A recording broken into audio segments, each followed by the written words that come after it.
So I'm gonna make stuffed eggplant. It's a Turkish dish if I do it right. There's two versions of this. One of them calls for ground meat, the other one doesn't. We have ground lamb, so I'm gonna use the one that does call for that. And in post-production, I'm gonna put the words up here, but I'm not gonna try to pronounce them because I can't always pronounce the word superlative in English. If I try it sometimes comes out superlative instead of superlative. Other languages not any better. The other thing is that if you actually Google some of these recipes, they usually call for smaller eggplants than this. So there's a really beautiful version that has the eggplant peeled in a specific way and you serve the whole eggplant.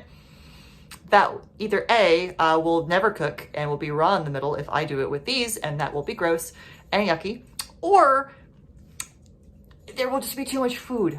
So I'm gonna cut all of these in half lengthwise to get started because that's gonna make a prettier presentation and actually be probably still too big, come to think of it, but it'll at least fit on a tray nicely. For the farro, I'm just gonna follow the directions on the box. Rinsed it and put it in the pot. Oh, this doesn't have, whoopsies. I'm glad I did this video because on the other side, it actually gave me an amount of water. And that's already what I did. So I'm gonna go with the amount of water because I already started. Well, box, you've let me down. Last time I trust a box. So, tell us what you made. All right, I made stuffed eggplant. So the eggplant's obviously there. Then there's shallots that were browned. The farro is cooked. Fingers crossed. No, I tasted it. It's fine. And I put the dates in the farro, so hopefully that's tasty. It mostly just tastes like dates, so it turned out a little sweeter than I expected. I probably should have put chicken stock or something else in there. Anyway, the stuffed eggplant is a Turkish dish, kind of, sort of. There were two variants, one with all vegetables and one with grounds, either lamb or beef, and we had ground lamb, so I used some of that. So it also has tomatoes, bell peppers, and a poblano pepper. But so all the ingredients are the eggplant, the shallots, the dates, the farro, oh, and then the cheese, the homemade cheese is on top. Oh, and there's also some hiding underneath because it's delicious. Awesome. It looks and smells delicious. All right. We'll see y'all once we've eaten. So what did you think? It was this good. Yay! It's all gone. Yep. It was really delicious. The stuffed eggplant had a lot of different flavors going on in it, but they all melded pretty nicely. It was, again, there was a lot going on, but the farro, which, as you said, was sweet and had a good amount of date flavor, was pretty simple, which is kind of good because the other thing was a lot. So although you're right, the farro with dates wasn't like complicated or whatever, I think if it was complicated, it would have been too much. That makes sense. So I think it actually worked pretty well.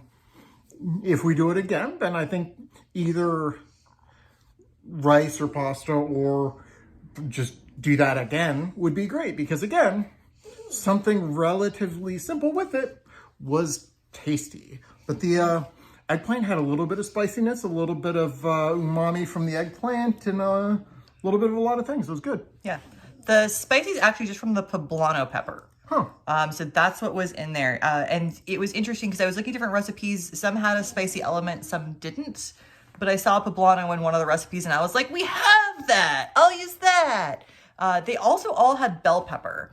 So that was the other thing is we had red bell pepper and then there was also tomatoes in it. So you also might have gotten the like, it's something red. Is it a bell pepper with a little bit of crunch? Is it a tomato? Who knows?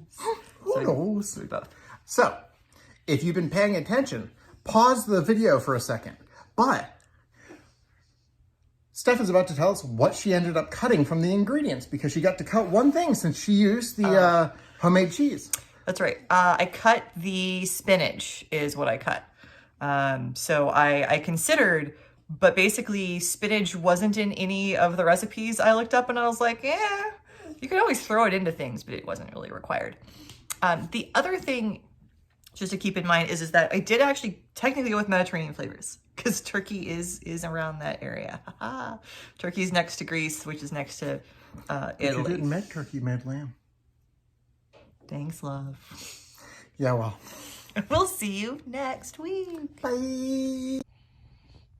Bye. Why were there shallots?